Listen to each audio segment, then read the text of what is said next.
a hotel cat. Pretty cute. You're watching TASG.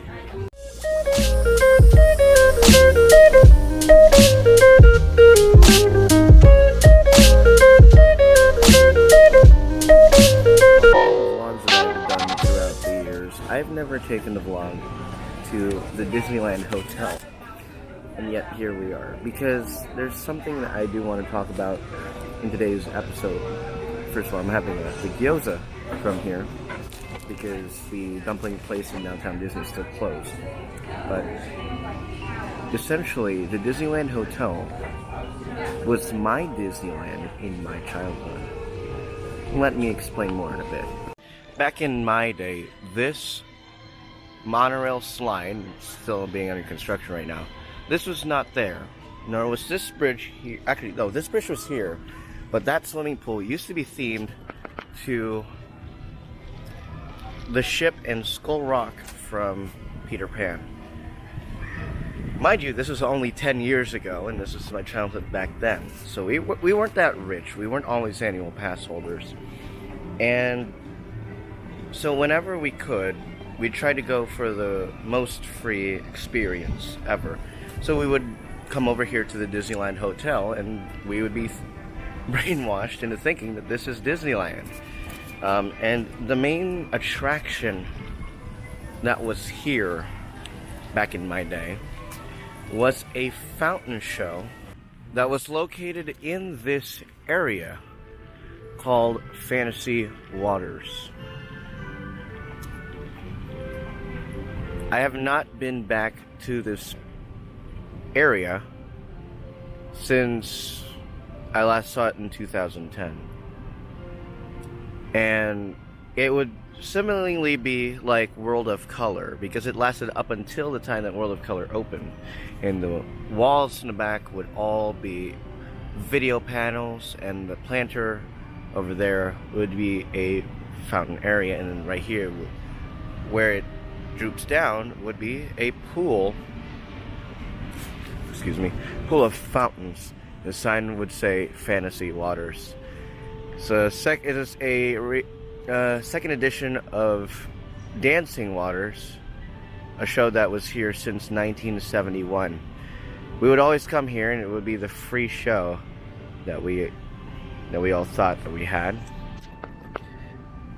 And it was all free back then. I miss it. Side, this used to be the koi pond, and then beyond that, where just about where the Frontier Tower sign is where the waterfalls used to be. So we're gonna come up here. As a kid, I just remember taking the right turn, going to see the show. If we had anybody visiting us from out of town, we would bring them to the show. But we'd have the koi fish ponds right here, and the waterfalls that cascade down. It was so beautiful, and hard to believe that change was just 10 years ago. Basically this entire planter is where those koi fishes were. And basically right here, on that side, there would be a fountain there would be a waterfall that cascaded down there, and there would be a long bridge walkway that would carry down this way, and then pathways that would take you down to the base of those waterfalls.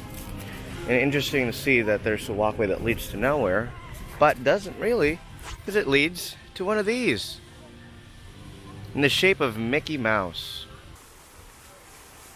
The old Mine Train to Nature's Wonderland. It's like a mini Cascade Falls in an old Unfaithful as it seeps into the ground.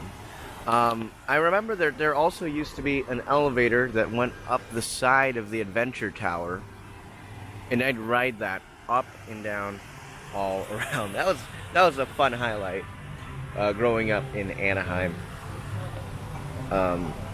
This is especially during those days whenever we can't afford an annual pass to go into the parks, We would always think that this was Disneyland. Disneyland was always so awesome. But, yeah. One last thing inside Frontier Tower before we send off for the before we end this episode, and it's in right here in the lobby of the Frontier Tower.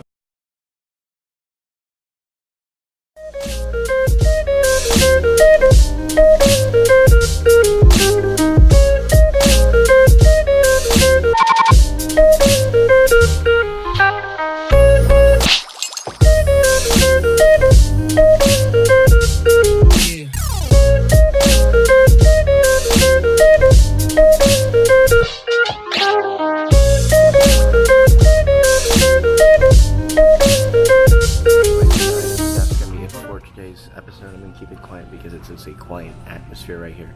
I'm Mark Campbell. Thank you for watching. Please hit that like and subscribe for more. We will be back with another episode next week. So long.